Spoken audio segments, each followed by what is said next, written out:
So question 46 in our series, or number 1 for this quiz, says a high school classroom has 23 students and 12 of them are boys. Which equation can be used to determine the number of girls? A, B, C, D, or E? So I'd like you to pause the video, try to figure this out, and then we'll go over it. Okay, so basically what you have to understand here is that the total number of students is equal to the sum of the boys and girls. So there are 23 students total, and we don't know the number of girls, so when I write the equation, I'm just going to put an X here. And we do know the number of boys. We know that the number of boys is just 12 here. And so I could use this equation, which is answer choice C, to determine the number of girls, and the way that I would do it is I would just subtract 12 from both sides, and X would give me whatever X is equal to after that is going to tell me the number of girls.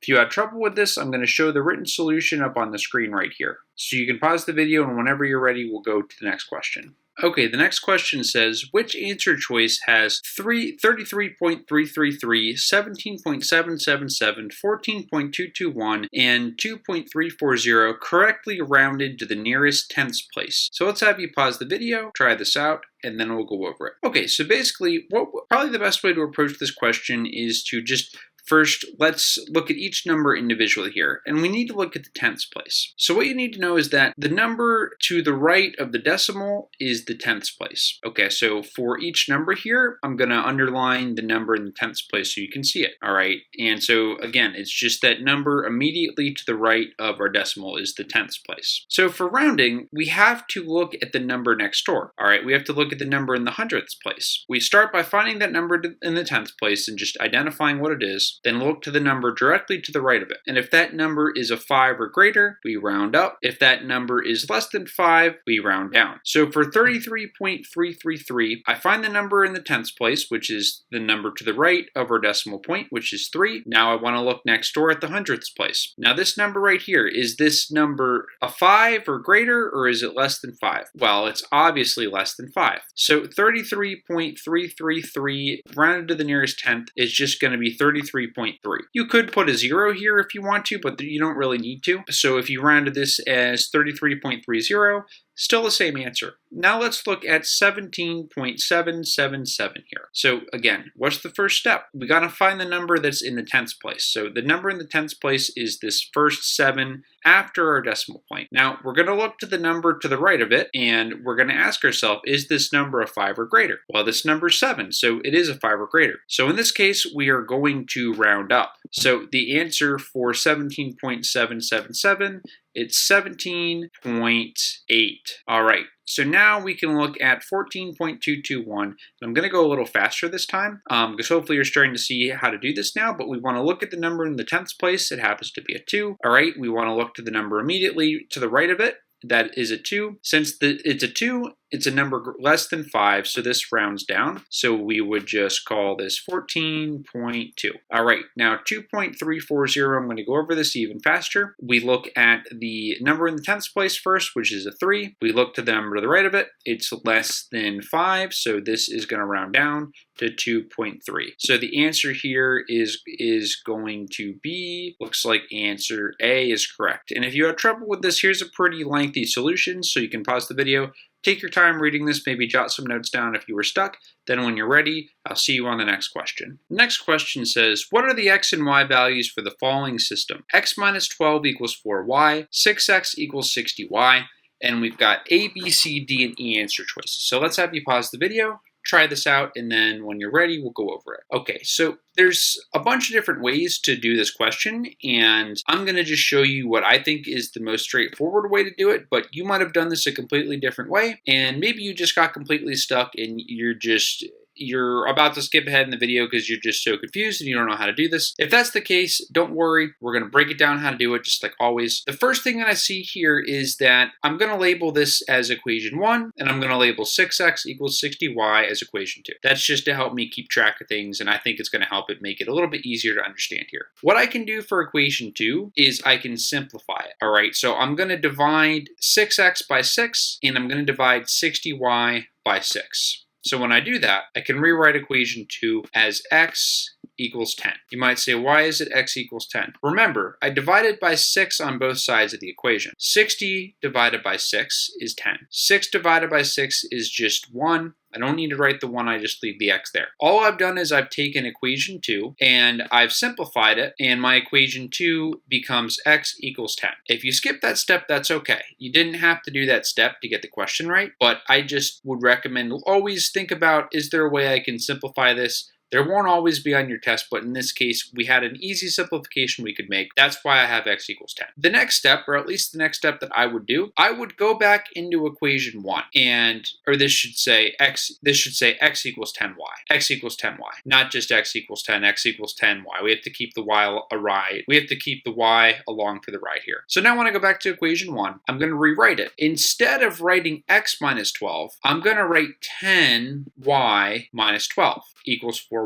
Now, you might be wondering right now, well, why on earth did I rewrite that as 10y minus 12? What happened to the x? We know from equation 2 that x equals 10y. So x and 10y are the same exact thing. So I don't have to write x. I can write 10y instead because they're equal. And the reason I'm doing this is because I want to get an equation where I only have one variable. An x is a variable, a y is a variable. A variable is just a fancy math term for something that we don't know what it is. And the whole point of these types of questions is that you always want to first try to figure out what y equals, and then you can use that information to get x, or vice versa. All right, you can also start by finding x and use that to get y. Doesn't matter how you start it, but I now have an equation that only has one variable. It only has a y. So now I can go to work here. So what I would do to simplify this is I would add 12 to both sides of the equation. So I'm going to add 12 to both sides of my equation. Everything to the left of the equal sign I would say that that's the left-hand side, and everything on the right is the right-hand side. So on the left-hand side of my equation, the 12s are going to cancel out because minus 12 plus 12 cancels out. But on the right-hand side of the equation, what I'm going to have, I've got 10y equals 4y plus 12. All right, so this is a fundamental skill. I know this might seem tedious. You'd probably rather be doing something else, but this is just basic. I just want you to know basic math mistakes often sink a lot of people. Like the strategies for GED math, after you've practiced with them and you've watched enough videos, you'll probably get most of the strategies down, but just understanding basic math stuff and not making basic math errors, that's really can oftentimes separate a passing and a failing score. So that's why I'm explaining every little detail here. But now what I want to do is I want to subtract 4y from both sides of the equation. 4y minus 4y cancels out. 10y minus 4y is going to be 6y. So I now have 6y equals 12. Again, what I'm trying to do here is I'm trying to find what y equals. So 6y is the same as 6 times y, and I want to get y, so I want to do the opposite of multiplication. Since it's 6 times y, to get rid of that 6, I want to do division. Now, whatever I do to one side, I have to do to the other. We now have y equals 2, because 12 divided by 6 is 2. All right, so perfect. So now I know what y is equal to, so I did all that work to find y. All I have to do now is go back into either one of the equations. I'm just going to go back to equation 2. So equation 2, I simplified it to x equals 10y. What I'm going to do now is I'm going to substitute 2 in place of y. So I know that y equals 2, so I'm going to take this 2 and I'm going to substitute it in for y here in equation 2. Now again, I could have also done it up here in equation 1. It doesn't matter. I just think it's easier to do it in 2 in this case. So I have now 10 times 2, which 10 times 2 is 20, which would tell me that x equals 20. So the correct answer here is B. X equals 20, y equals 2. So this written solution actually shows a slightly different way to do the problem than what I showed you, but it's very similar concept, so you can pause the video, take all the time you need to study this, and then when you're ready, we'll go to the next question. Okay, the next question says, if the rectangle below has an area of 270 inches squared, what is the perimeter? You have A, B, C, D, and E, and I've given you the formulas for the area of the rectangle and the perimeter of a rectangle to help you with this question. So I'd like you to pause the video, try this out, and then when you're ready, we'll go over it. So this is a little bit of a tricky question here, but this is a really important question to just for a critical thinking practice here. So 45 is going to be our length. This is a lowercase l. So basically, the first thing that you want to understand here is we're told what the area is. So whenever you're given a hard word problem, it's always good to identify what you need to find. All right, so in this case here, we need to find the perimeter, and we're given the area. The first move here is we're going to look at the formula for the area of the rectangle, which is area equals length times width. So the area is 270, and that's equal to our length, which we know the length is 45, so that's simple enough, but we don't know what the width is. So what do we do? What are we going to put into the formula for the width? Since we don't know what it is, we simply represent it with a variable. Now, I'm going to pick x here. You could have made it a, you could have made it z. It doesn't matter what letter you pick here, but usually we just want to go with x to keep it simple. That's pretty common in math, but you didn't have to pick x here. But the point is, we need to figure out what x is. All right, so this side over here is length x, or this is going to be our width right here. So x is going to be our width. So this part that I just highlighted with pen here, this is x. So we need to find out what x is equal to. And to do that, we want to divide both sides by 45. Now, why are we dividing both sides by 45 here? Well, we're dividing both sides by 45 because it's 45 times x. To get x by itself, you have to do the opposite of multiplication, which is division. 45 divided by 45 cancels out. 270 divided by 45, when I plug that in my calculator, I get 6. So we know that x is going to be equal to 6. All right, we're done here. The answer is E. No, it's not actually. We're not quite done. What did we really find by finding x? Did x tell us what the perimeter is? No. X simply told us what the width is. We're going to use that information now to find the perimeter. So the formula for perimeter is 2 length plus 2 width. We know that our length is 45, and we know that the width is 6, and so all we're going to do is just plug this into the formula, right? So we've got 2 times 45 plus 2 times 6. Okay, so what is 2 times 45? 2 times 45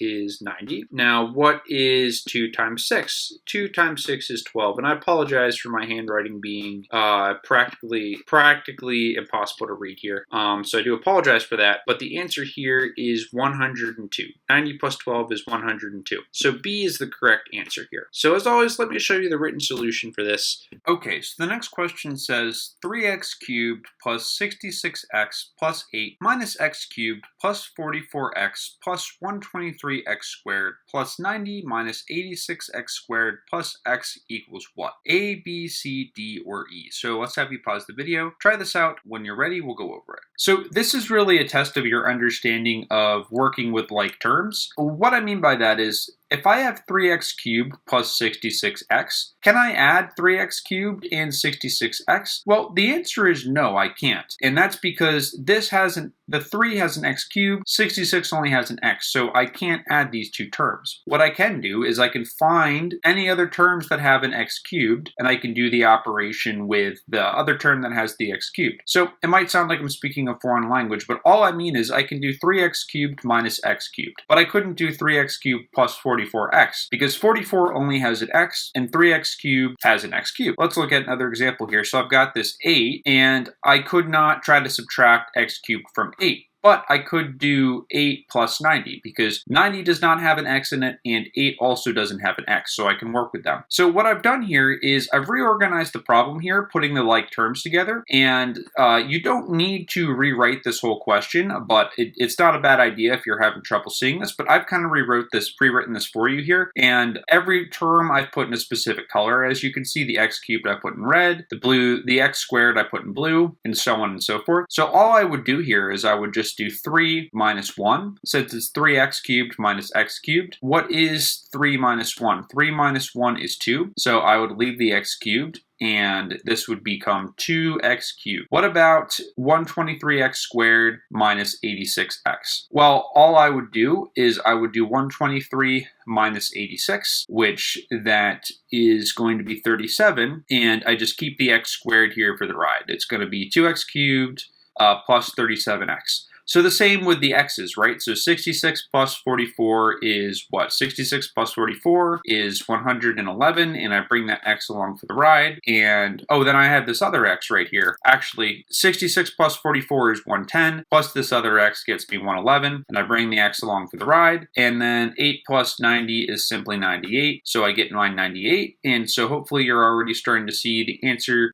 jumping out at you here. It is D. So let me put the solution up on the board here. Okay, the next question says, answer without using a calculator. 18.79 plus 12.3. So go ahead and pause the video, try to figure this out, and then go over it. Okay, so I like to, whenever I get a question like this, or I show somebody how to do it, I like to rewrite it vertically. Now, it's up to you to decide if you want to rewrite it vertically on your test or not. You might not need to, but I like to do it. I just think it's easier to visualize. And so once I have this 3 here, you can just put a 0 here. You don't necessarily have to, it's just personal preference. And so all I have to do for addition with a decimal is I basically just am going to bring this decimal point down. You don't have really any tricks to do with it, but I'm just going to go 9 plus 0 is just simply 9. 7 plus 3 is 10. So what I do in this case is I put my 0 down here, and I put the 1 right here on top of the 8. Now I'm just going to put this decimal point right down here. So now, what is 1 plus 8? 1 plus 8 is 9. What is 9 plus 2? 9 plus 2 is 11, so I bring a 1 here, and I put another 1 out here. And so now I do 1 plus 1 plus 1, which is 3, and the answer is 31.09. And as always, here's the written solution if you had trouble with this. So this says, which is true about the graph below? A, B, C, D, or E? So try this one out, and if you haven't studied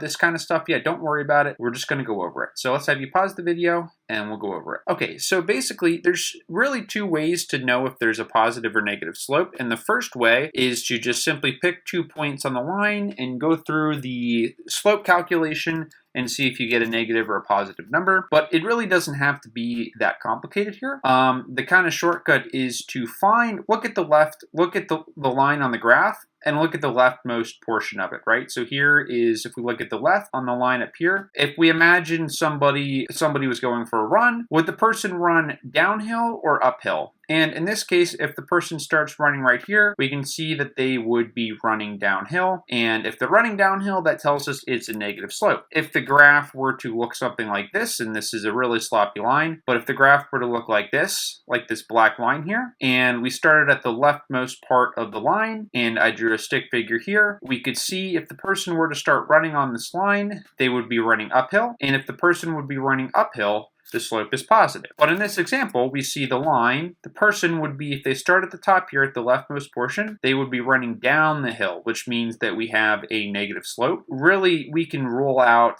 A because it's not a positive slope, and we could also rule out D. How would we know, though, that C is correct? Well, the y-intercept is just wherever the graph crosses the y-axis. So this line right here shows our y-axis. Y-axis goes up and down. This line right here shows my x-axis. The x-axis goes left and right. And wherever the line crosses the x-axis, we say that's the x-intercept. And wherever it crosses the y-axis, we would say that that is our y-intercept. And we see it crosses here at 6, so C is correct.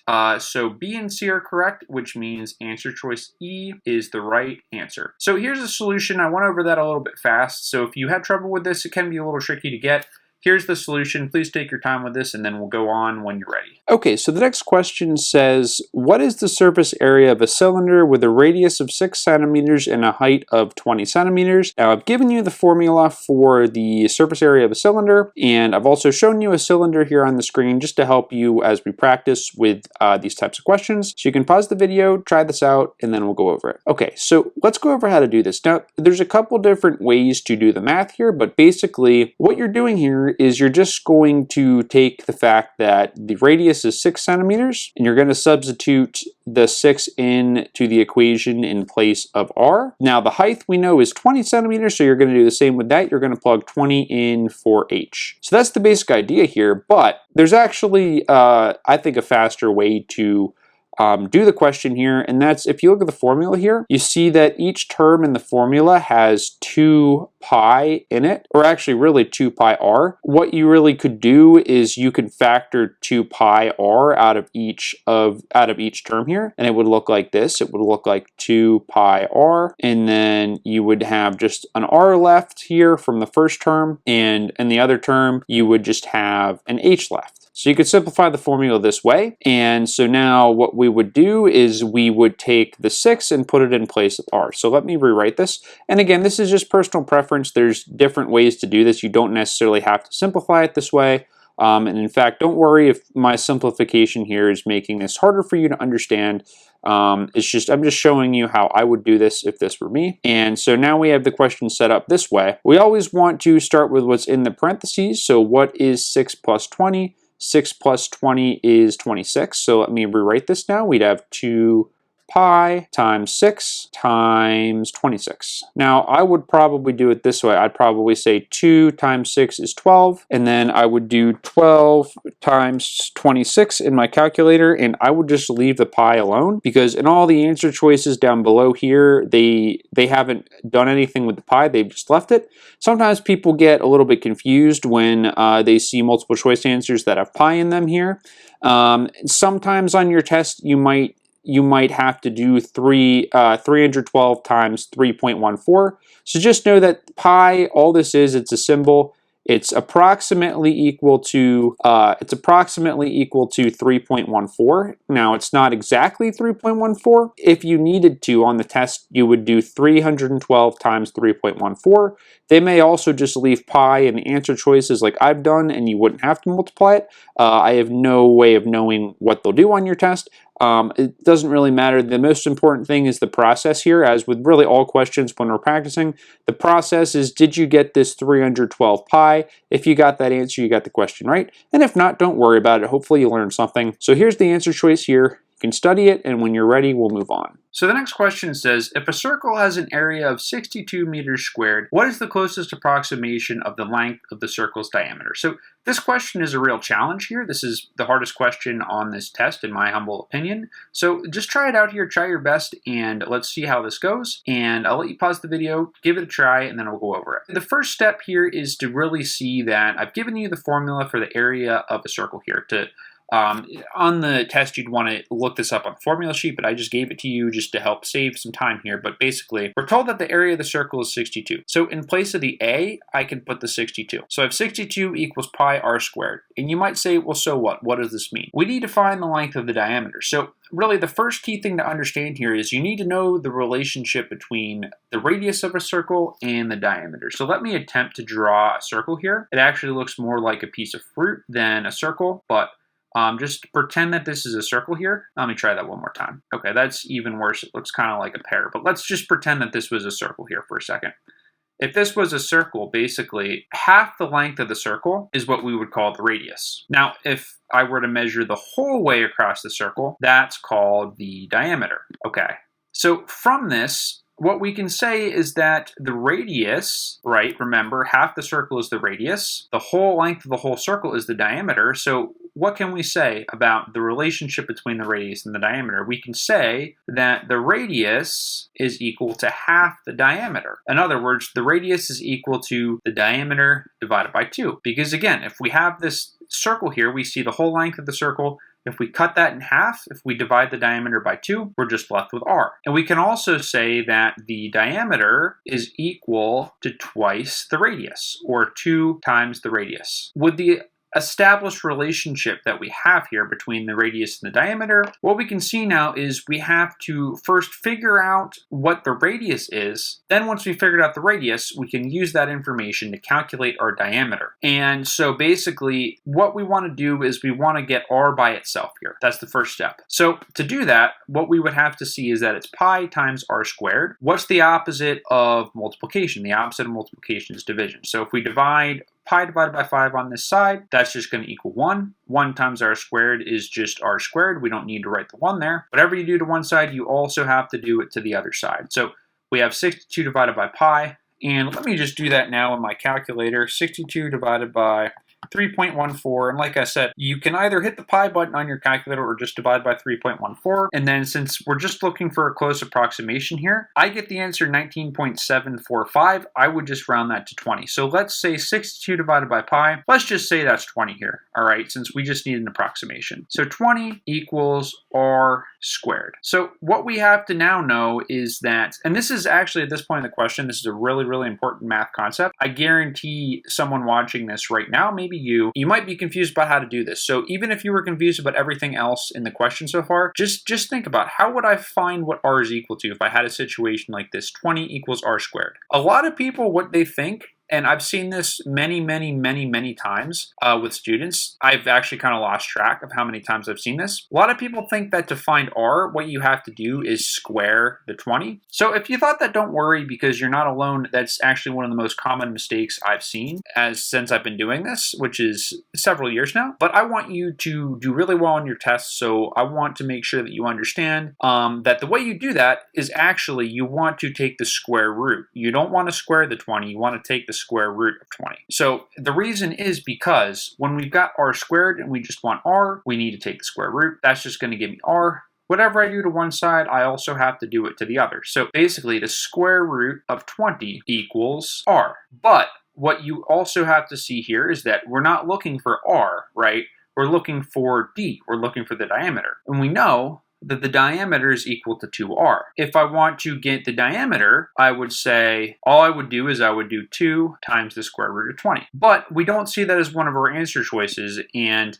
so I must have, this is actually really a diabolical question that I drew up here, because you also have to understand how to do, understand common square roots to get this question right too. So if you've never studied that, then now is the time to learn. How you would do that is basically, you want to think about what are pairs of numbers that will multiply together to give me 20. One pair is 4 and 5. So I can rewrite 2 square root of 20 as 2 square root of 4 and 5. Now, the reason that I want to do that is because the square root of 4 is 2. So I can now rewrite this again as 2 times the square root of 5. And 2 times 2 is just simply 4. We can see B is the right answer. So this is actually probably way harder of a question than what I should have put on this test here. But if you understood this, then you're in really good shape, even if you didn't get it right. If you understand everything I've explained here, it's definitely going to help you out on the test.